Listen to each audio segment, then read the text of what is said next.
ये वही योद्धा है जिन्हें आज योद्धा हीरो यानी कि रियल हीरो कहा जा रहा है। वो रियल हीरो क्यों, मैंने आपको इससे पहले भी बताया, लेकिन अभी भी बता देता हूँ कि वो है जमीयत उलमाए हिंद वाले, जो ये मेरे साथ खड़े हैं, जो कई मौतों को उन्होंने दफना चुके हैं। शमशान घाट तक भी वहाँ जाकर अंतिम संस्कार कर दिया। तो हमने हिंदू की मैयतों को भी शमशान घाट ले गए और क्रिश्चियन की मैयत को भी कब्रिस्तान है वहाँ लेके गए, और उनके रीति रिवाज से जैसा होता है, दोनों के रीति रिवाज से अर्थी पे रखना, लकड़ी जमाना, ये करना, वो उसको बॉक्स में डालना, जो क्रिश्चियन की मैयत है उसको बॉक्स में डालना, संदूक में डालना, ये सब पूरा काम हमने करे। और हमारे को इसमें इंसानियत की खिदमत ही को देखते हुए हमने करे। बाकी हमारा इसमें कोई जात पात का कुछ लेना देना नहीं था। नमस्कार, TNN 24 न्यूज़ में फिर एक बार आपका स्वागत है। मैं हूं रियाज शेख। आज हम ऐसे योद्धाओं से आपको मिलाने जा रहे हैं जो रियल योद्धा जिन्हें कहा जाता है, जिन्हें रियल हीरो भी कहा जाता है। वो हीरो जो जात देखता है ना धर्म देखता है, सिर्फ इंसान की इंसानियत को देखते हुए अंतिम संस्कार या कब्रिस्तान में सुपुरे खाक किया जा रहा है। तो कहीं क्रिश्चियन समाज का हो या किसी भी धर्म का हो, ऐसे कोरोना पॉजिटिव से की मौत होने वाली ऐसे योद्धा जो उन्हें अंतिम संस्कार देते हैं यानी कि सुपुरे खाक करते हैं। तो आज मैं जमीयत उलमाए हिंद के वो ऑफिस में हूँ जहाँ आज इनको यहाँ बुलाकर, इनके ऑफिस में आकर निशा मैडम समाज सेविका, उन्होंने आकर यहाँ उनका सत्कार किया। और काफ़ी पत्रकार भी यहाँ मौजूद थे जिन्होंने वाकई में अपनी ईमानदारी के साथ लॉकडाउन में काम किया। तो आइए हम बात करते हैं सबसे पहले निशा मैम से, जिन्होंने ये आज का कार्यक्रम आयोजन किया था। निशा मैम, आपका TNN 24 न्यूज़ में स्वागत है। क्या आज का क्या प्रोग्राम था?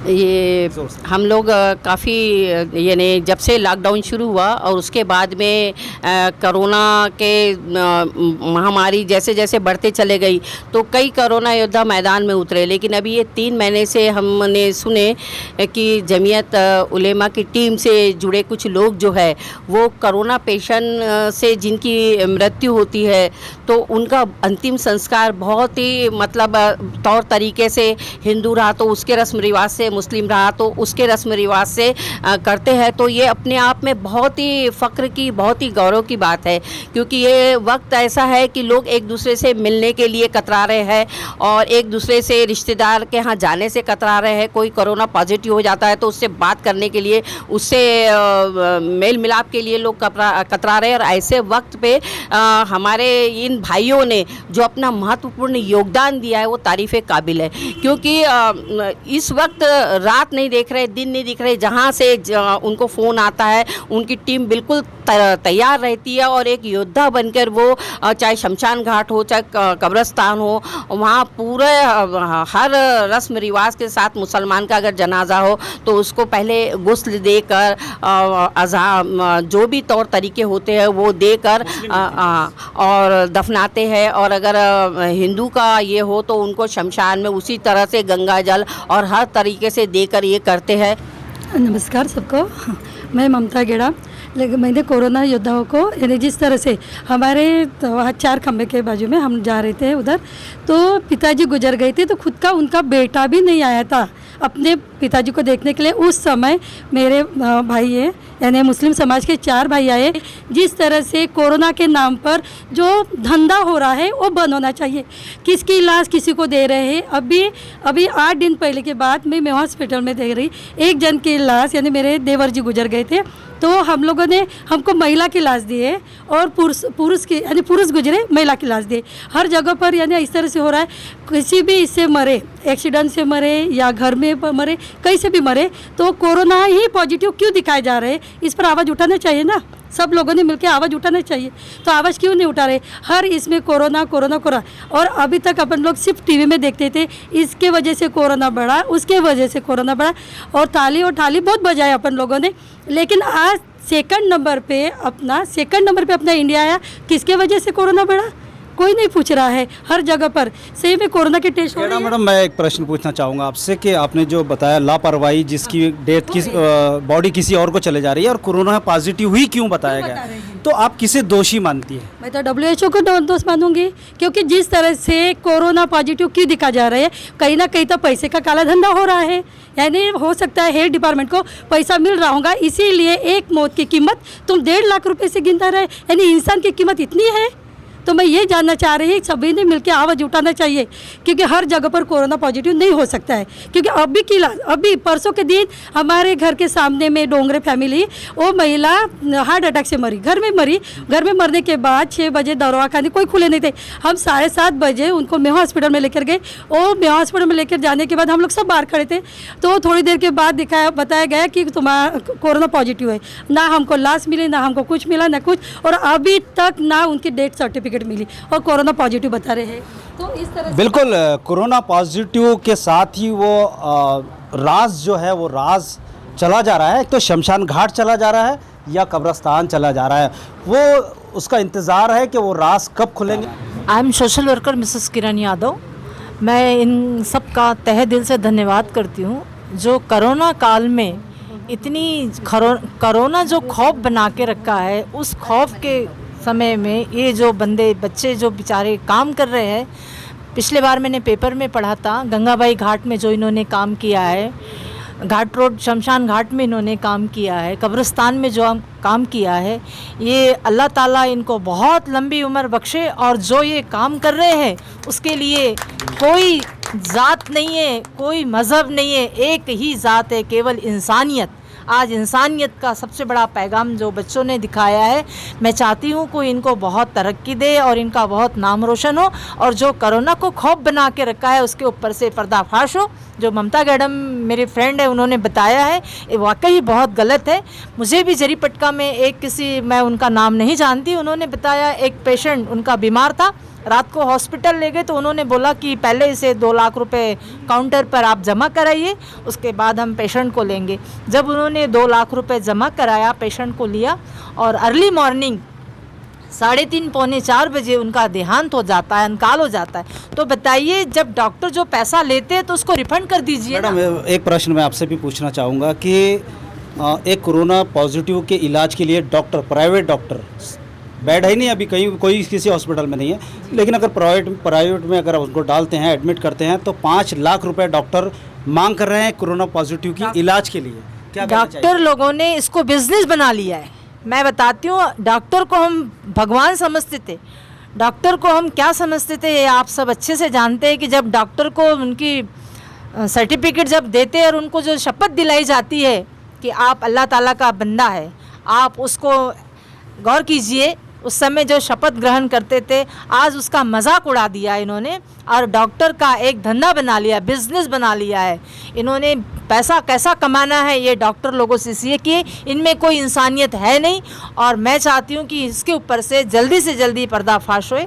धन्यवाद। मेरा नाम सुनीता ढोले है, मैं समाज सेविका हूँ। मुझे तो पहले बहुत खुशी हुई आज ये देख के कि ताई ने ये बहुत अच्छा प्रोग्राम रखा। ऐसे लोग इनके लिए रखा कि जो रात दिन मेहनत करके लोगों की मदद के लिए सतत तैयार रहे। ऐसे समय में, जिस समय में एक बाप का बेटा भी अपना नहीं बन पा रहा है, अगर कोई मर जाता है, कोरोना पॉजिटिव कहला दिया, तो बेटा भी उसको छूना भी नसीब नहीं करना चाहता है, उससे दूर रहता है। ऐसे समय आप लोगों ने जो कार्य किया उसके लिए मैं दिल और जान से आपका शुक्रिया अदा करती हूँ। और सबसे पहले तो मैं ये देख रही हूँ कि जिस तरह से हम लोग, जब से कोरोना आया है तो तब से हम देख रहे हैं कि आज तक की सरकार के तरफ से तो कुछ नहीं, पर जो आम जनता है, इन्होंने जो भाईबंदी निभाई है एक दूसरों की मदद करके, ऐसी कंडीशन में लोगों के तक की खाना पहुंचाना, उनको सुविधा उपलब्ध करके देना और बीमार व्यक्ति को हॉस्पिटल तक की लेके जाना, ये सारी सुविधा आम जनता ने किया है।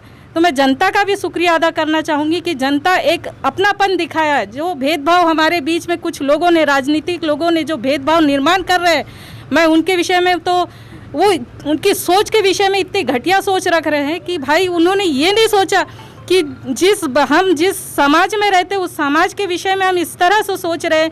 वो खुद अगर उनको कुछ होता है तो उसी समाज में कौन धर्म का व्यक्ति है या किस धर्म की लेडीज़ है या किस धर्म का जेंट्स है, वो नहीं देखा जाता, वो सबसे पहले मदद के लिए दौड़ता है। ये भूल गए हैं। और आज हमारे बीच में जो भेदभाव निर्माण कर रहे हैं, तो उसके लिए सही में जनता ने एक होना चाहिए और ऐसे लोगों को पहले तो चौराहे पे लाके खड़ा करना चाहिए और उनको उनकी औकात दिखा देनी चाहिए। ये वही योद्धा है जिन्हें आज योद्धा हीरो यानी कि रियल हीरो कहा जा रहा है। वो रियल हीरो क्यों, मैंने आपको इससे पहले भी बताया, लेकिन अभी भी बता देता हूँ कि जात पात धर्म, किसी भी धर्म का अगर कोई भी कोरोना पॉजिटिव की मृत्यु होती है तो उसे अपने भी दफना नहीं रहे हैं, ना शमशान घाट ले जा रहा है। लेकिन ये गैरों को अपना बनाने वाले कौन हैं, आपको पता है? जी हाँ, मैं बताता हूँ आपको कौन है। वो है जमीयत उलमाए हिंद वाले, जो ये मेरे साथ खड़े हैं, जो कई मौतों को उन्होंने दफना चुके हैं, शमशान घाट तक भी वहाँ जाकर अंतिम संस्कार कर दिया है। तो वो क्या अनुभव रहा है इनका, हम बात करते हैं। आइए, क्या नाम है आपका? जावेद अख्तर। जावेद भाई, कैसा अनुभव रहा आपका कि आप कोरोना पॉजिटिव लोगों को ले जाके दफना भी रहे हैं और अंतिम संस्कार भी कर रहे हैं? आप अगर मुस्लिम समाज के हैं तो आपने सिर्फ कब्रस्तानी तक सीमित रहना था, फिर शमशान घाट पे आप क्यों जा रहे हैं? शमशान घाट पे जाना मकसद ये है कि मैं जिस जमीयत से जुड़ा हूँ, जो तंजीम से जुड़ा हूँ, जमीयत उलमाए हिंद, और इस तंजीम को 100 साल हो चुके हैं और इसका मकसद है इंसानियत की खिदमत। तो जब मैं इससे जुड़ा तो मेरे भी दिल में आ गई ये बात, इंसानियत की खिदमत। तो इसलिए जब हम ये कोरोना काल में जो महामारी आई और इससे जब मौतें होने लगी तो हमने ये काम सिर्फ जो मैयत का जो लिया था तो वो मुस्लिम मैयत का ही लिया था। मगर ये हुआ कि जब बाद में मौतें बढ़ गई, यानी एक दिन में 40 मैयतें, 37 मैयतें, तो जो कॉरपोरेशन का अमला था वो भी कम पड़ रहा है, आज की तारीख में कम पड़ रहा है। तो बीच बीच में हमारे को ये रिक्वायरमेंट आती रहती, जो हमारे दोस्त भाई है, हिंदू भाई है, जो शहरवासी आती रहती थी, आप लोग कर रहे हो, हमारे कर लो। तो हमने फिर बोले ठीक है चलो जो भी आए वो करो। तो हमने हिंदू की मैयतों को भी शमशान घाट ले गए और क्रिश्चियन की मैयत को भी हमने क्रिश्चियन के जो कब्रिस्तान है वहाँ लेके गए, और उनके रीति रिवाज से जैसा होता है, दोनों के रीति रिवाज से अर्थी पे रखना, लकड़ी जमाना, ये करना, वो उसको बॉक्स में डालना, जो क्रिश्चियन की मैयत है उसको बॉक्स में डालना, संदूक में डालना, ये सब पूरा काम हमने करे। और हमारे को इसमें इंसानियत की खिदमत ही को देखते हुए हमने करे। बाकी हमारा इसमें कोई जात पात का कुछ लेना देना नहीं था। हमने इसका कभी हमारे दिल में इसका ख्याल भी नहीं आया, ना हमारे कोई साथी ने बोला कि यार ये हिंदू है इसको मत करो, या ये क्रिश्चियन है इसको मत करो। लगे तो हमारे साथी खुश हुए, खुश इस बात पे हुए कि यार चलो अपने को मौका मिल रहा है, सेवा का मौका मिल रहा है। इस बात पे हमारे साथी खुश हुए। तो बोले आप कोई भी जात का है, अगर अपने पास टाइम है तो अपन सबका काम करेंगे। जावेद भाई, देखा ये गया कि लॉकडाउन में और महामारी में जो कोरोना पॉजिटिव से मौतें हुई, भयंकर दहशत दिलों में ये थी कि बेटे की मैयत में बाप नहीं जा रहा था, ना माँ की मैयत में बेटा जा रहा था, ना अंतिम संस्कार दे रहा था, ना कब्रिस्तान में जाके डर रहे थे लोग, काफ़ी दहशत थी। तो ऐसे माहौल में आपको यानी कैसा लगा, कैसा आपने महसूस किया कि माँ बाप के असली रिश्ते, भाई बहन के असली रिश्ते, और एक छोटे से कोरोना बीमारी ने उनको दूर कर दिया? आपको कैसा लगता है? मेरे को क्या है, मैं मुसलमान हूँ, मुझे अल्लाह पे भरोसा है। रात में पेशेंट बात करता है और सुबह पता चलता है, कॉल आता है हॉस्पिटल से कि उसकी डेथ हो गई, और आश्चर्य हो जाते हैं उसके परिवार के लोग कि ये क्या हुआ। कन्फ्यूज़न रहता है, बहुत बड़ा कन्फ्यूज़न। एक नहीं, हज़ारों केस ऐसे सामने आए हैं। और मैं कहूँगा लॉकडाउन में कि जो काम सरकार ने करना चाहिए था, वो जो भूमिका सरकार ने निभाना चाहिए था, वो हमारे भारत की हिंदू मुस्लिम एकता ने वो भूमिका निभाई है, और भाईचारे का बहुत अच्छी तरीके से उन्होंने सबूत दिया। और मैं जमीयत उलमाए हिंद की बात करूँ तो वाकई में सराहनीय काम रहा उनका पूरे लॉकडाउन में, और आज तक भी वो कर रहे हैं। 10, 15, 20 मौतें जो हैं वो कहीं ना कहीं 10 कब्रिस्तानों में, शमशान घाट में जाके उनका अंतिम संस्कार कर रहे हैं। तो इससे बड़ा पुण्य का काम तो हो ही नहीं सकता। तो आगे भी बने रहिए मेरे साथ और देखते रहिए TNN 24 न्यूज़। रियाज शेख के साथ।